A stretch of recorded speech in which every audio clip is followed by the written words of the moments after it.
Hello student, आप सभी लोग का एमडी टेक्निकल क्लासेस में बहुत बहुत स्वागत है। बच्चा लोग, इंडियन ऑयल कॉर्पोरेशन लिमिटेड, जिसे हम आईयूसीएल नाम से जानते हैं, उसका डिटेल नोटिफिकेशन रिलीज हो चुका है आज ही की डेट में, जिसमें जूनियर इंजीनियर से रिलेटेड वैकेंसी के बारे में बहुत सारी डिटेल दी है। जितने भी इंपॉर्टेंट डेट्स हैं उनको देखेंगे, किस किस ब्रांच के बच्चे एलिजिबल हैं वो सारी बातें करेंगे, क्या लेटरल एडमिशन लेटरल एंट्री के डिप्लोमा के स्टूडेंट एलिजिबल हैं कि नहीं वो देखा जाएगा, क्या बीटेक वाले स्टूडेंट एलिजिबल हैं कि नहीं, ये सारी बात देखी जाएगी। और भी चीजें जितनी भी इंपॉर्टेंट है, क्या है एग्जाम पैटर्न, ये सारी चीजें हम आपको बताते हैं। तो स्टार्ट करते हैं इस क्लास को। क्लास कह रहे हैं इस इवेंट को कर लीजिए। तो आप सभी को पता भैया कि इंडियन ऑयल कॉर्पोरेशन लिमिटेड, जो कि अपने देश की एक महारत्न कंपनी है, यहां पास काम करने के लिए इंजीनियर्स का सपना होता है कि काश मैं आईयूसीएल में काम करूं, है ना। तो ये एक अच्छी खासी अपॉर्चुनिटी है आपके लिए। मैं बता दूंगा आपको वीडियो के लास्ट में, एंड में, कि कितने नंबर ऑफ वैकेंसी आने, मतलब कितने नंबर ऑफ वैकेंसी होने की संभावना है।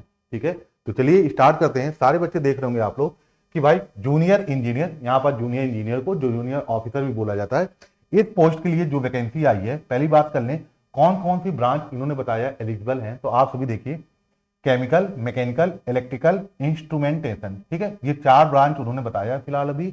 और पे स्केल जो है वो 30,000 से लेके 1,20,000 तक है, यानी बेसिक पे स्टार्टिंग 30,000 है। तो आप सोचिए, इसमें जब आपके जितने भी अलाउंसेज हैं वो जब ऐड होंगे, बोनस ऐड होगा, तो ये सैलरी आपके अच्छी खासी ठीक ठाक बनेगी।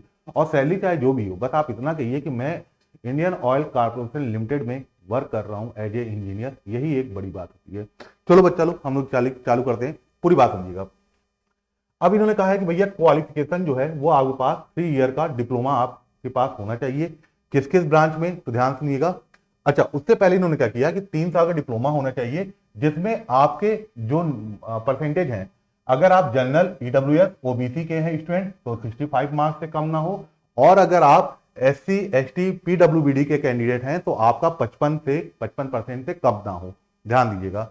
अब बात करते हैं कौन कौन सी ब्रांच एलिजिबल हैं। तो देखिए, सबसे पहले अगर हम यहाँ डिसिप्लिन मतलब ब्रांच ही हो गया, तो केमिकल ब्रांच में, अब केमिकल ब्रांच से जितने भी आपके एसोसिएटेड ब्रांचेज हैं, देखिए जैसे केमिकल इंजीनियरिंग, केमिकल टेक्नोलॉजी और भी चीजें हैं, पूरी दी हुई हैं। तो ये जो केमिकल इंजीनियरिंग जिन्होंने केमिकल ब्रांच से किया हुआ, उनको आइडिया होगा ये किसकी बात में कर रहा हूं। अगर आप इनमें आते हैं तो आप एलिजिबल हैं। अब बात करते हैं मैकेनिकल में। तो देखिए यहां पर सिर्फ आपका मैकेनिकल लिखा है। मैकेनिकल ब्रांच में जिन्होंने बच्चों ने डिप्लोमा किया है, यहां पास सिर्फ उन्होंने मैकेनिकल लिख रखा है। इलेक्ट्रिकल की बात करें तो electrical and electronic, electrical power system, electrical engineering, industrial control, ये चार आपके ब्रांच और दे दिए हैं, जो कि इलेक्ट्रिकल के अंतर्गत ही आते हैं। अगर हम बात करें इंस्ट्रूमेंटेशन की, तो इंस्ट्रूमेंटेशन में भी आपके ये चार ब्रांचेस आपके दिए हैं। Instrumentation and electronics, instrumentation and control, applied electronics and instrumentation. ठीक है, अब बात ध्यान सुनिएगा। नेक्स्ट पेज पे जो बात मैं बताने जा रहा हूं उसको इत्मीनान सुनिएगा। देखिए यहां क्या किया है। इन्होंने कहा है candidate having qualifying diploma from a discipline other than those above are not eligible to apply. यानी कि आप सारे बच्चे ध्यान सुनिएगा, अगर आप इनमें से किसी भी ब्रांच में नहीं आ रहे हैं, जैसे किसी बच्चे ने मैकेनिकल ऑटोमोबाइल से किया है ना, ठीक है, तो क्या वो बच्चा सोच रहा होगा क्या मैं फॉर्म अप्लाई कर सकता हूं कि नहीं कर सकता हूं। ठीक है, तो ये सारे बच्चे अब ध्यान से सुनिएगा। आगे इन्होंने क्या कहा है, हाउएवर, यद्यपि the corporation reserve the right to take a final decision in considering an engineering discipline eligible in case different from those mention above. अब ये कह रहा भैया कि जो आपकी ब्रांच मैंने आपको यहां दिखाया, शो किया है, अगर इनके अलावा आपकी कोई और ब्रांच है, जैसे बहुत से ब्रांच आप भी जानते हैं कि इलेक्ट्रॉनिक्स और इलेक्ट्रिकल के कॉमन होते हैं। कॉमन क्या, इन्हीं से मिलके बने होते हैं। जैसे इलेक्ट्रिकल एंड इलेक्ट्रॉनिक्स हो गया, है ना, इलेक्ट्रॉनिक्स कम्युनिकेशन हो गया, ये सारी ऐसी ब्रांचेस। ठीक है, तो इन्होंने कहा है कि भैया उन ब्रांच के स्टूडेंट जो हैं, उनकी ब्रांच अब कंसीडर की जाएगी कि नहीं की जाएगी, ये ऑर्गेनाइजेशन यानी कंपनी के अपने राइट्स में आता है। कहने का मतलब मैं ये क्या कहना चाह रहा हूं आपसे कि अगर आपकी डिप्लोमा में इनमें से कोई ब्रांच है तो आप एलिजिबल हैं। अगर नहीं भी है, जैसे मिलता जुलता है, जैसे मैकेनिकल आपका प्रोडक्शन में है, मैकेनिकल आपका ऑटोमोबाइल में है, अब आप सोच रहे हो यार कि फॉर्म भरें कि ना भरें, क्योंकि यहां तो दिखा है सिर्फ मैकेनिकल, तो आप फॉर्म अप्लाई करिए। ठीक है ना, अप्लाई करिए, एग्जाम दीजिए।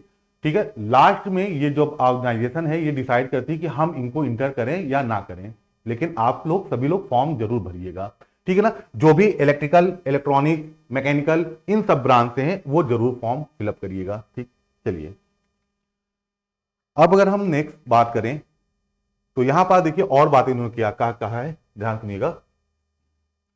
अब जो भी बच्चे फॉर्म अप्लाई करेंगे वो ध्यान दीजिएगा कि आपके पास डिप्लोमा का जो सर्टिफिकेट फाइनल ईयर का जो आपका मार्कशीट है वो आपका 31 अक्टूबर 2025 तक आपके पास आ जाए।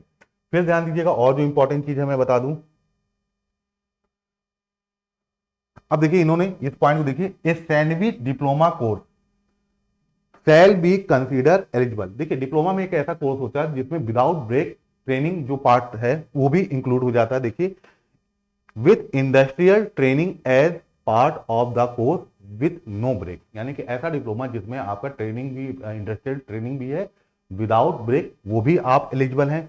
और जो बच्चे लेटरल एडमिशन लिए हैं, जैसे देखिए यहां पर लिखा diploma under recognised lateral entry scheme, जिन बच्चों ने डायरेक्ट सेकेंड ईयर में लेटरल एडमिशन लिया है डिप्लोमा में, जाहिर सी बात है जो बच्चे आईटीआई किए होते हैं वो डायरेक्ट सेकेंड ईयर में एडमिशन लेते हैं, वो भी एलिजिबल हैं।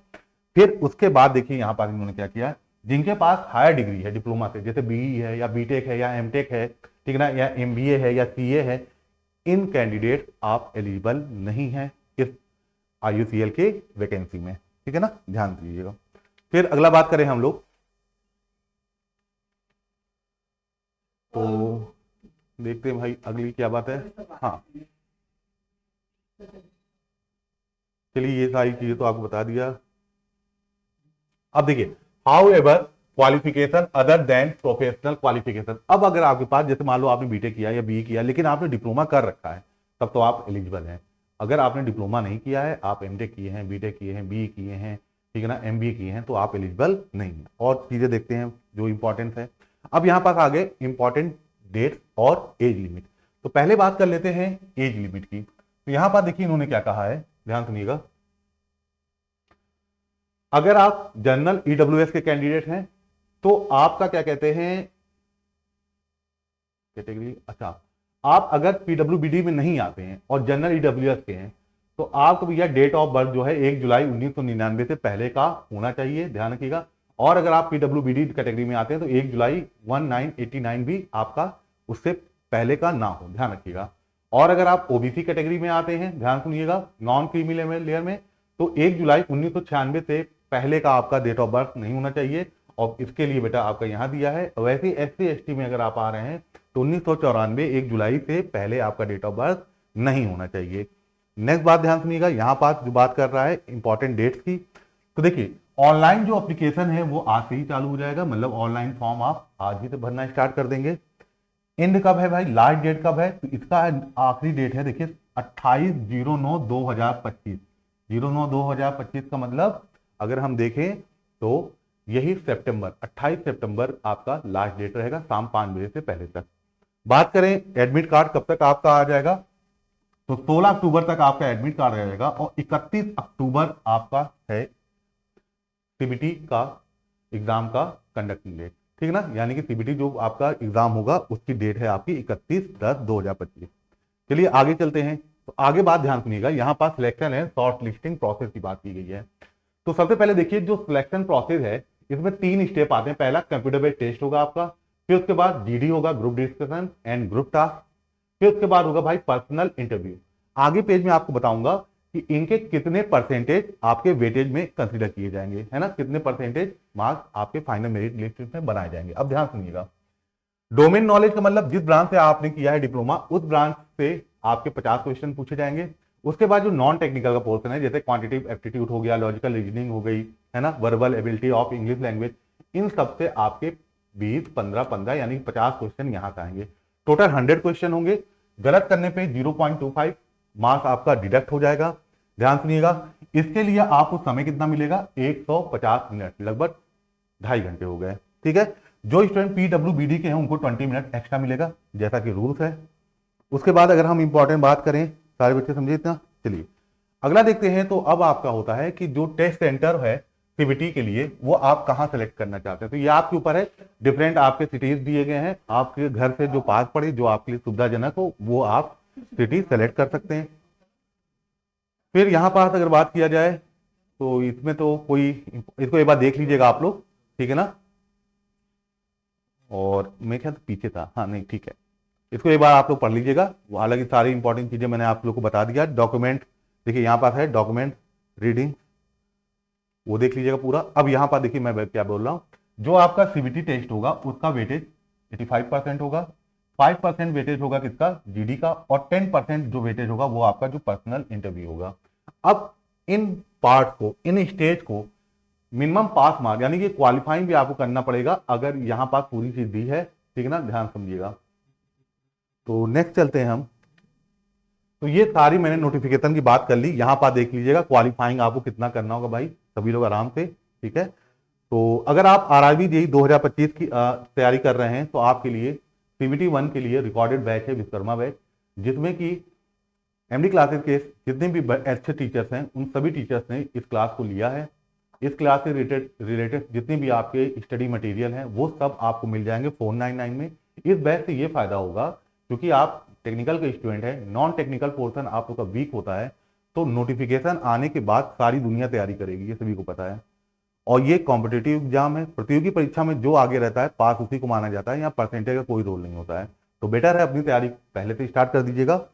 और कैसे भाई आप इस बैच को ले सकते हैं, तो एमडी क्लासेस का ऑफिशियल ऐप डाउनलोड करिए, कैटेगरी में जाइए, कैटेगरी में जब जाएंगे तो यहाँ पर आपको एमडी क्लासेस नजर आएगा, पेड कोर्स पे जाइएगा, पेड कोर्स पे जाके यहाँ आपको विश्वकर्मा बैच मिलेगा, और किसी भी ऑनलाइन मीडियम से आप पेमेंट करके इस बैच से जुड़ सकते हैं। बात किया जाए, अगर आप जेई एग्जाम की तैयारी कर रहे हैं, अब जेई जूनियर इंजीनियर बनने की तैयारी कर रहे हैं, तो ये नहीं देखा जाता कि हमको जूनियर इंजीनियर बनना कहाँ है, क्योंकि लगभग लगभग देखा जाए तो सिलेबस सभी का ठीक ठाक है, अच्छा खाता है, और लगभग लगभग सेम ही होता है। तो 14 जुलाई से जीरो से जेई बैच चलता है हमारे एमडी टेक्निकल क्लासेस पे, फ्री में यूट्यूब पे। डेली 5 क्लासेस होती हैं, दोपहर 1 बजे मैं आता हूँ इलेक्ट्रिकल मशीन लेके, 3 बजे रीजनिंग, सॉरी 3 बजे जीके जीएस, 4 बजे रीजनिंग, 5 बजे फिर पावर सिस्टम पढ़ते हैं इलेक्ट्रिकल, और फिर 6 बजे आपकी सिविल इंजीनियरिंग स्टार्ट होती है। तो आप सभी बच्चों लोग को कोई प्रॉब्लम हो, किसी को भी जानकारी हो, तो ये व्हाट्सअप नंबर दिए गए हैं, इस पर आप कॉल या मैसेज कर सकते हैं। आप सभी लोग का बहुत बहुत धन्यवाद।